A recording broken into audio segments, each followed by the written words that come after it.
Arabian থুম বা garlic sauce কিভাবে বানানো হয় দেখতে থাকুন। এ হচ্ছে গার্লিক সস বা আরও আরব দেশে যেটা বলে থুম। আসসালামু আলাইকুম। তো আজকে আপনাদেরকে দেখাবো সৌদি আরবের যে থুম বা গার্লিক সস যেটাকে বলে বিভিন্ন বোরস্ট চিকেনের সাথে দেওয়া হয়। ছোট কোটায় যারা সৌদি আরবে বিভিন্ন রেস্টুরেন্ট বা ফন্দুকে খেয়েছেন তারা আশা করি এটা জানেন যে দেয়। তো এটা বানাতে কি কি লাগে বা কি কি প্রয়োজন আমি আজকে আপনাদেরকে দেখাবো।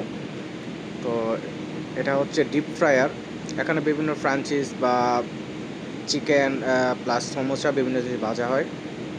এটা আশা করি সবাই চিনেন এটাকে। তো আমি প্রথমত কি বাতাতুস মানে আলুটাকে সামান্য একটু ভেজে নেব, অল্প একটু, বেশি না, সামান্য একটু ভেজে নেব। পরবর্তী আলুটাকে আমি সামান্য একটু ভেজে আলুটাকে আমি তুলে নেব। এই যে আমাদের আলুটা ভাজা হয়ে গেছে, মোটামুটি সামান্য, বেশি না। তো এখন আমি ফায়ার ট্রিপটাকে বন্ধ করে দেব, যেহেতু আমার কাজ শেষ, আর কোনো কাজ নয় এখানে। আশা করি আপনারা প্রথম থেকে শেষ পর্যন্ত দেখবেন। তো আমার আসলে ভাজা শেষ বাতাতসটা।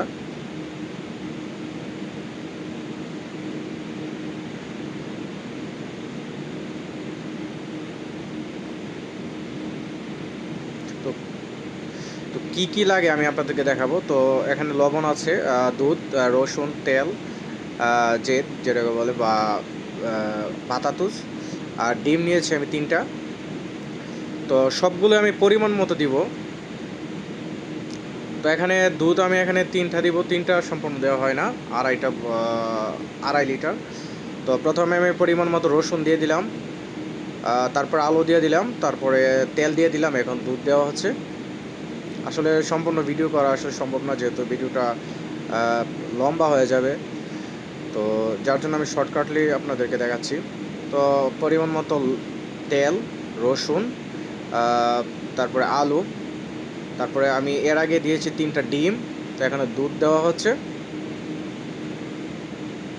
তো এখন আমি সোজা এটাকে ব্লেন্ডার করে নেব। আর পরিমাণ মতো আপনারা একটু লবণ দিয়ে দিবেন, যে রোজার মাস, খেয়ে তো পরীক্ষা করা সম্ভব না, আন্দাজ আন্দাজ নিজের আন্দাজ মতো দেওয়া লাগবে। তো যাই হোক, এই হচ্ছে তুম।